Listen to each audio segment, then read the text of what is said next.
خلافت، نعرہ حیدری، نعرہ حیدری، علماء حق اہل سنت۔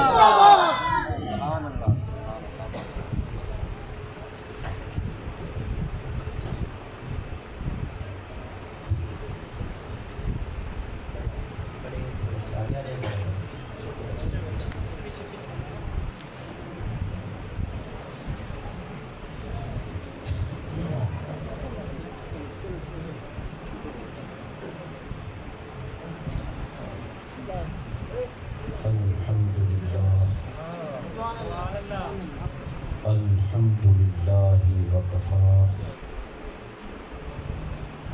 والصلاة والسلام علی سید الرسل وخاتم الانبیاء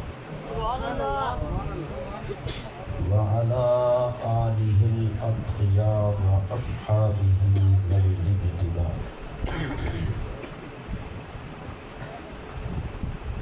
وأتباعه وعلينا معهم أجمعين إلى يوم الجزاء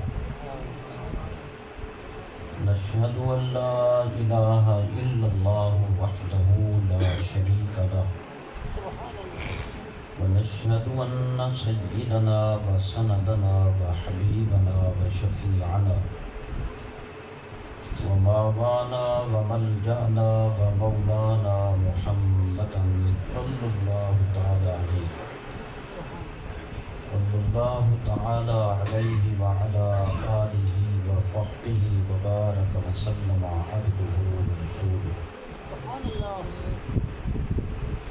أما بعد فقد قال الله تعالى في الكلام المجيد والفرقان الحميد قل إن اجتمعت الإنس والجن على أن يأتوا بمثل هذا القرآن لا يأتون بمثله ولو كان بعضهم لبعض ظهيرا وعن النبي صلى الله تعالى عليه وآله وصحبه وبارك وسلم أنه قال خيركم وفي رواية أفضلكم من تعلم القرآن وعلمه وقال صلى الله تعالى عليه وسلم إن الله يرفع بهذا الكتاب أقواما ويضع به آخرين صدق الله العظيم وبلغنا رسوله النبي الكريم إن الله وملائكته يصلون على النبي يا أيها الذين آمنوا صلوا عليه وسلموا تسليما اللهم صل وسلم وبارك على حبيبك وآله وصحبه أجمعين عدد خلقك ورضا نفسك وزنة عرشك ومداد كلماتك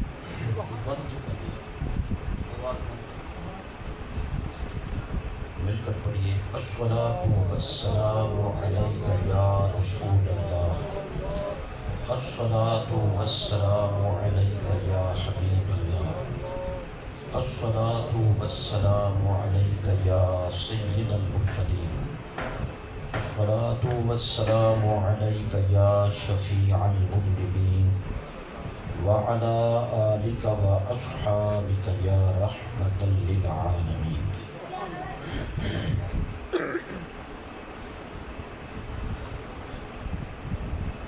جامع مسجد بلال کی سالانہ محفل میں سال کے بعد ایک بار پھر ہم سب کو حاضری کا شرف حاصل ہوا۔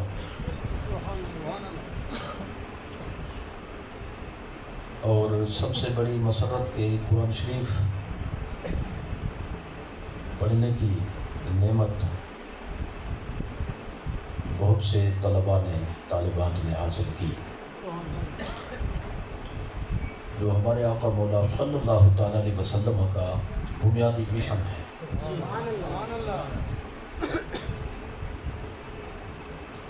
عزیزم مولانا قاری گلشیر صاحب اور ان کی جماعت جن کے نام مجھے معلوم نہیں اور نہ ہی مجھے لکھ کر دیے گئے ہیں، اللہ تعالیٰ اس کے رسول سب کو جانتے ہیں۔ تو جنہوں نے مل کر یہ دین کی خدمت کی، مسجد شریف کی خدمت کر رہے ہیں، اللہ تعالیٰ ان کی خدمات کو قبول فرمائے اور مزید کے لیے بیش از بیش توفیق انیک مرحمت فرمائے۔ اور جن بچوں نے قرآن شریف پڑھنے کی سعادت حاصل کی، اللہ تعالیٰ ان کو قرآن شریف پر عمل کرنے کی اور قرآن شریف کی تلاوت کثرت سے کرنے کی توفیق عطا فرمائے، اور ان بچوں کو ماں باپ کے لیے، پوری جماعت کے لیے اور پڑھانے والوں کے لیے صدقہ جاریہ فرمائے۔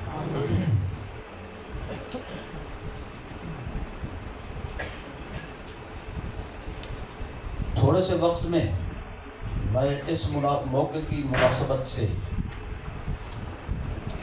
قرآن اور صاحب قرآن کے عنوان سے چند جملے آپ حضرات کو نوٹ کراؤں گا، کیونکہ اس محفل کی دو شقیں بن گئی ہیں۔ میلاد شریف کی محفل بھی ہے، عنوان ہے میلاد شریف، اور دستار بندی قرآن شریف کے حوالے سے، تو قرآن شریف بھی اس کا موضوع بن گیا۔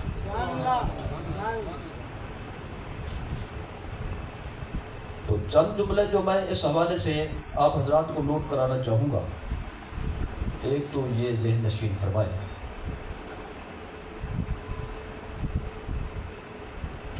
کہ قرآن مجید اللہ تعالیٰ کا آخری پیغام ہدایت ہے جو اس نے نسل انسانیت کی رہنمائی کے لیے زمین پر بھیجا، لیکن ایسے نہیں بھیجا جس کے لیے یہ کتاب ازل سے تجویز فرمائی تھی،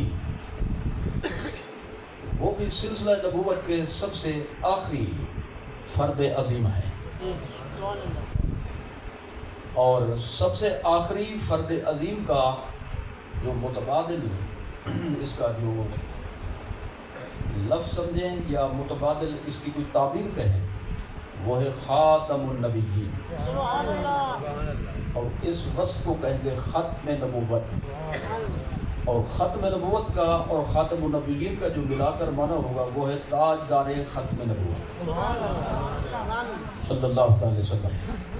تو قرآن شریف اللہ تعالیٰ کا آخری پیغام، اور جس ہستی پر نازل ہوا وہ اللہ تعالیٰ کے نبیوں میں، پیغمبروں میں، اور پاک جماعت کے اس سلسلے میں سب سے آخری فرد عظیم۔ دوسری بات اس حوالے سے جو ذہن نشین کرنے کے قابل ہے وہ یہ ہے کہ دین کے مسائل تین قسم کے ہوتے ہیں۔ ایک اعتبار سے دین کے تمام احکام مسائل کی تین قسمیں ہیں۔ کچھ مسائل وہ ہیں جو دین کی بنیاد ہیں، ان کو کہتے ہیں ضروریات دین۔ تو ضروریات ضروری سے منسوب ہے، جمع کے صیغے کے ساتھ۔ تو ضروری کا لفظ ایک تو وہ ہے جو ہم بولتے ہیں، یہ کام ضروری ہے، آپ سے ضروری بات کرنی ہے اور ہم نے ضرور جانا ہے، یہ الفاظ ہم استعمال کرتے ہیں۔ ہم جب اپنے امور کے لیے ضروری کا لفظ بولیں گے تو اس کے مختلف درجات ہوتے ہیں۔ انتہائی ضروری ہو تو وہ بھی ضروری ہے، درمیانے درجے کا ہو تو وہ بھی ضروری ہے، اور بالکل چھوٹے درجے کا ہو وہ بھی ضروری ہے۔ بلکہ بعض اوقات ایسا بھی ہوتا ہے کہ غیر ضروری کو بھی ہم غلط فہمی سے ضروری کہہ دیتے ہیں۔ جب ہم کہتے ہیں ضروریات دین، تو یہاں پر یہ لفظ ان درجوں والا نہیں ہے جو ہماری بولی میں ہوتے ہیں، بلکہ وہاں پر ایک خاص اصطلاح ہے۔ اور یہاں پہ ضروریات دین سے مراد وہ مسائل ہوتے ہیں، اگر اس پر تشریح کی جائے تو ٹائم بھی لگے گا اور اتنا وہ ضرورت بھی نہیں اس کی کہ زیادہ اس میں ٹائم لگایا جائے. تو بقدر ضرورت آپ اس کو یوں سمجھیں کہ دین کے وہ مسائل کہ جن کو مانے بغیر بندہ دین میں داخل نہ ہو سکے،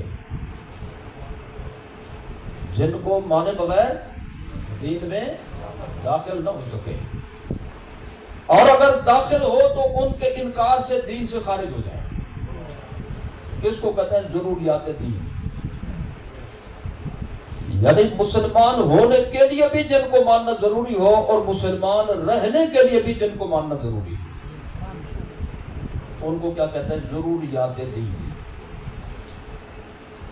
اللہ تعالی اللہ ایک ہے، یہ ضروریات دین سے ہے. اب سے اس کے ملائکہ برحق ہیں، اس کے نبی رسول برحق ہیں، قیامت کا دن برحق ہے. اس جیسے تمام مسائل جو ہے یہ سب کے سب کیا ہیں؟ ضروریات دین. تو کیا مطلب ضروریات دین کا؟ ایک بندہ کافر ہے، مسلمان ہونا چاہے تو ان سب کو ماننا ایسا اس کے لیے لازم ہے کہ اگر نہیں مانے گا کسی ایک مسئلے کو بھی تو وہ دین میں داخل نہیں ہو سکتا. اور جب دین میں داخل ہو جائے تو دین میں وہ شمار نہیں ہوگا، دین پر برقرار شمار نہیں ہوگا جب تک ان مسائل پر ایمان نہ رکھے. تو یہ ہو گئی ایک قسم دینی مسائل کی، کیا کہتے ہیں ان کو؟ ضروریات دین. میں اس کو متبادل الفاظ میں عرض کرنا چاہتا ہوں.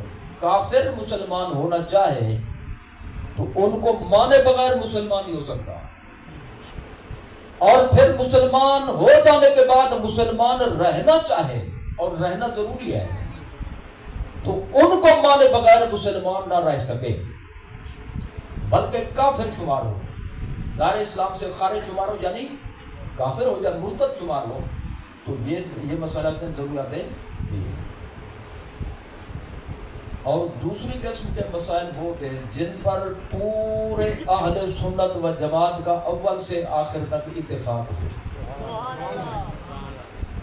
پہلے دور سے لے کر آج تک کے جتنے ائمہ دین گزرے، وہ مفسرین ہوں، محدثین ہوں، وہ فقہاء ہوں، وہ صوفیاء ہوں، اور دین کے جس بھی شعبے سے وہ تعلق رکھتے ہوں، سب کا ان پر اتفاق ہو اہل سنت و جماعت کا. تو ان مسائل کو کہتے ہیں ضروریات مذہب اہل سنت. ضروریات مذہب اہل سنت. ان کو جو نہ مانے جی وہ سنی نہ ہو سکتا ہے، نہ سنی رہ سکتا ہے. اگر بد عقیدہ سنی ہونا چاہے تو جب تک ان مسائل کو نہ مانے وہ سنی شمار نہیں ہوگا. تو سنیت میں داخل ہونے کے لیے ان کا ماننا ضروری ہے، اور پھر سنی رہنے کے لیے بھی ان کا ماننا ضروری ہے. ان کو کہتے ہیں ضروریات مذہب اہل سنت. چھوٹی سی مثال پیش کرتا ہوں. 14 طبقوں میں، شش جہاد میں، عناصر اربعہ میں، موالید ثلاثہ میں، ابتدائے آفرینش سے لے کر یعنی جب سے دنیا بننی شروع ہوئی انتہائے دنیا تک، یعنی جب تک یہ باقی ہے اور پھر ختم ہو جائے گی، اللہ تعالیٰ نے جتنے بندے مخلوق پیدا فرمائی تو نبیوں اور رسولوں کے بعد کیا کہا میں نے؟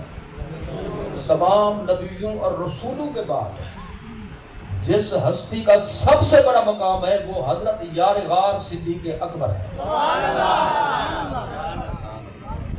رضی اللہ تعالیٰ عنہ. میں نے ایک مثال پیش کی تو یہ ہے مذہب اہل سنت کی ضروریات سے.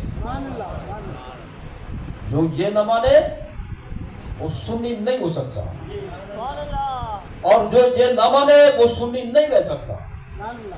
ہونا چاہے تو اس مسئلے کو بھی ماننا ضروری ہے, اور جب تک ان کو مانے گا نہیں سنی رہ نہیں سکتا. یہ ہوگی جی مسائل کی احکام کی دوسری قسم. تیسری قسم ہے جس میں اہل سنت و جماعت کے ائمہ, اہل سنت و جماعت کے مقتدیان یان, پیشوا یان, اکابر, ان کی دو تحقیقیں ہیں. کچھ کہتے ہیں مسئلہ یوں ہے, کچھ کہتے ہیں مسئلہ یوں ہے. تو اگر اس مسئلے کو لیا جائے تو اس کا حکم یہ بنتا ہے کہ ان میں سے کسی کو غلط نہیں کہہ سکتے. دونوں ٹھیک ہیں اپنی اپنی جگہ.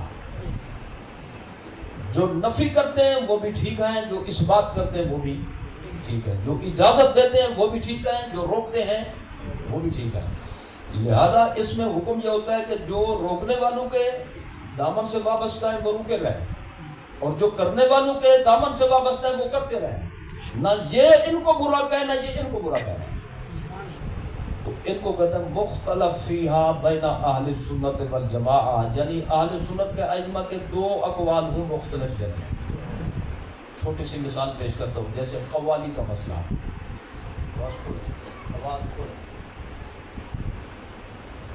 قوالی کے بارے میں ہمارے کچھ بزرگوں نے فرمایا کہ ٹھیک ہے, اور کچھ نے کہا نہیں سننی چاہیے.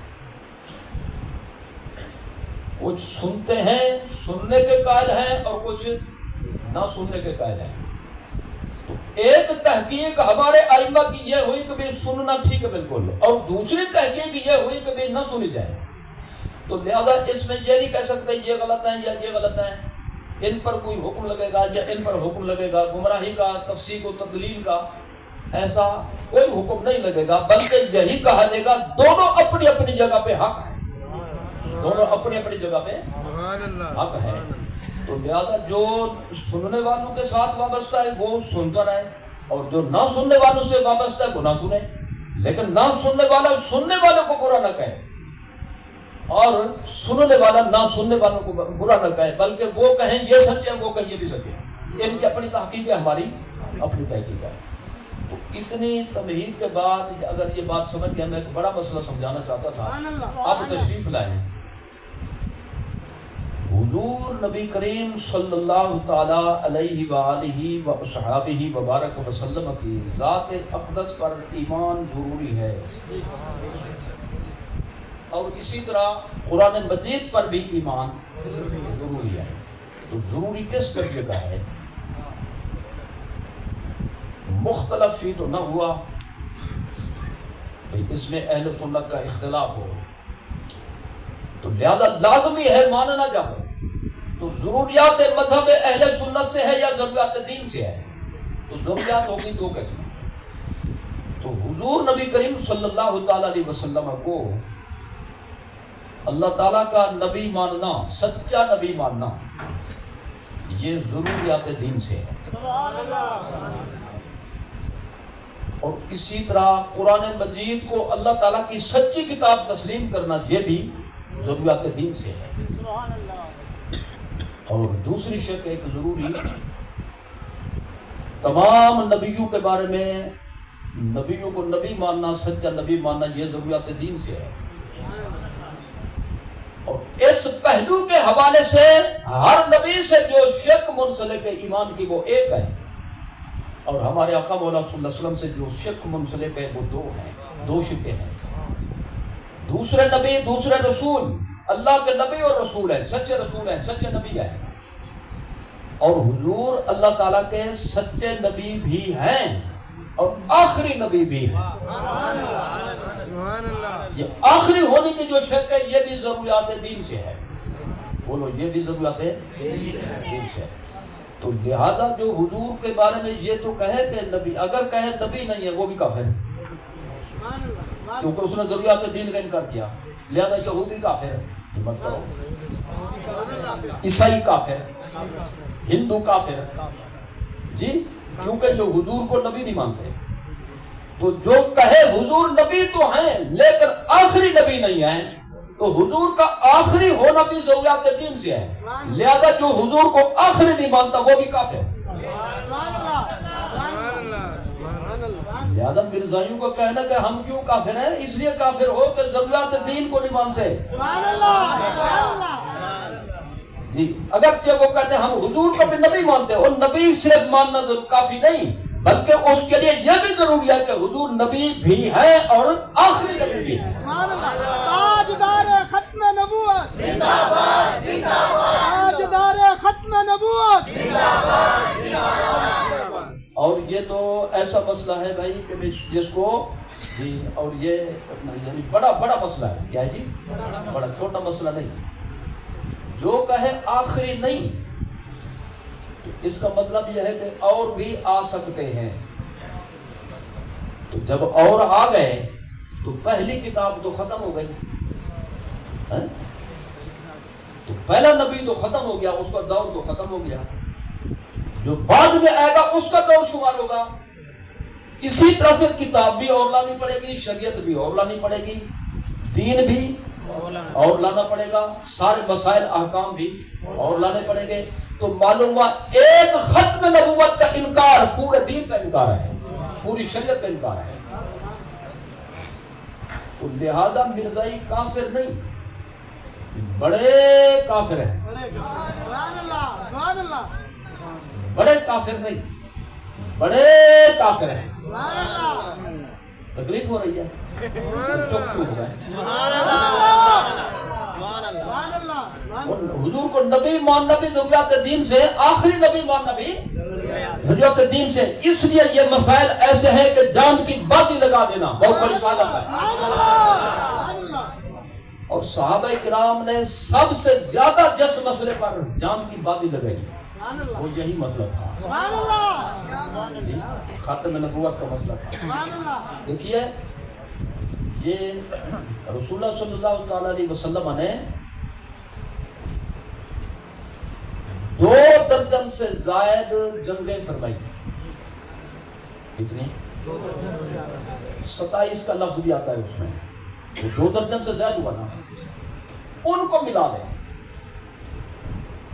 اور رسول اللہ صلی اللہ علیہ وسلم کے دور اقدس میں حضور کے بغیر صحابہ کرام کے جو گروپ گئے, قافلے گئے جہاد کے لیے جی, اگر ان کو سینکڑوں کہا جائے مثال کے طور پر, تو میں جو بات آج کرنا چاہتا ہوں اس پر ذرا غور فرمائیں.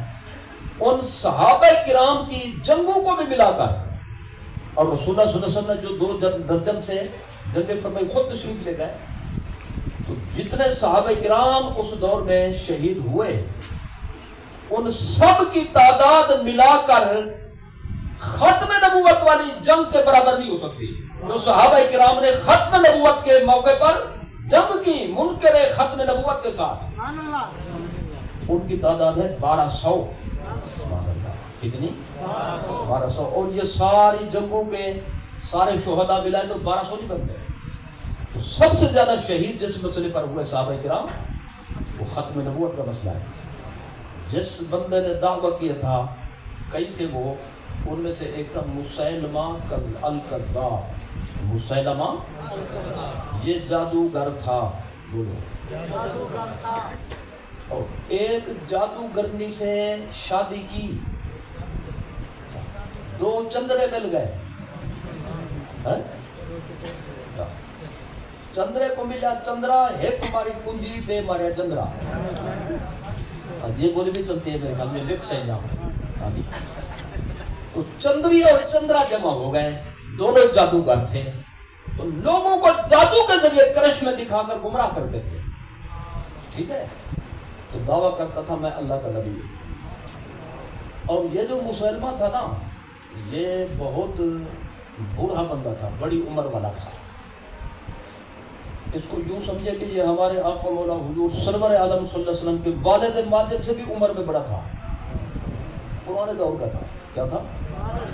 رسول اللہ صلی اللہ علیہ وسلم کے والد ماجد سے بھی عمر میں بڑا تھا.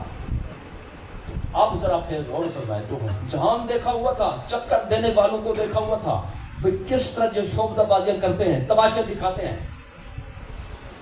اس نے دعوی نبوت کر دیا کہ قرآن کی بات بھی ساتھ چلے گی، قرآن کی بات بھی ساتھ چلے گی۔ چلو قرآن کے بارے میں ایک جملہ ابھی سن لیں کہ وہ تاکہ اکٹھے چل پڑے۔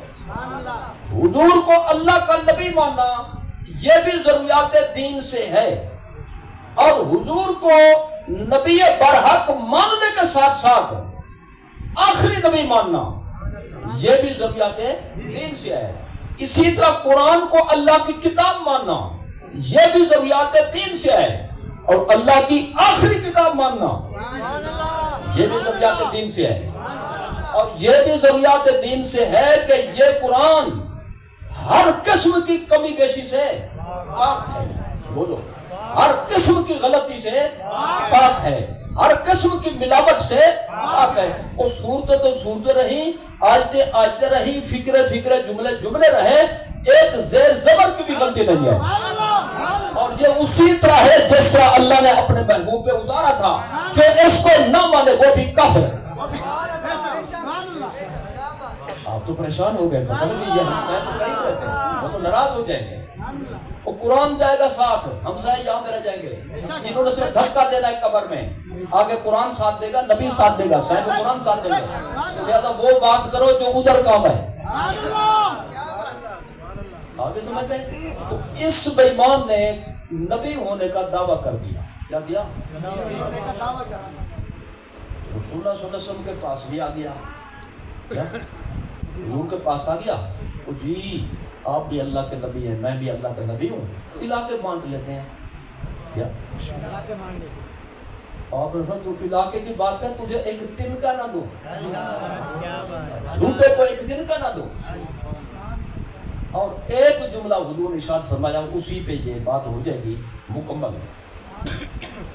تو اب لوگوں نے ایک بات تو اس سے یہ مطالبہ کی، نبی ہو تو قرآن جیسا کوئی کلام لاؤ، جبکہ قرآن چیلنج کر رہا ہے میرے جیسا کی کوئی کتاب لے آؤ،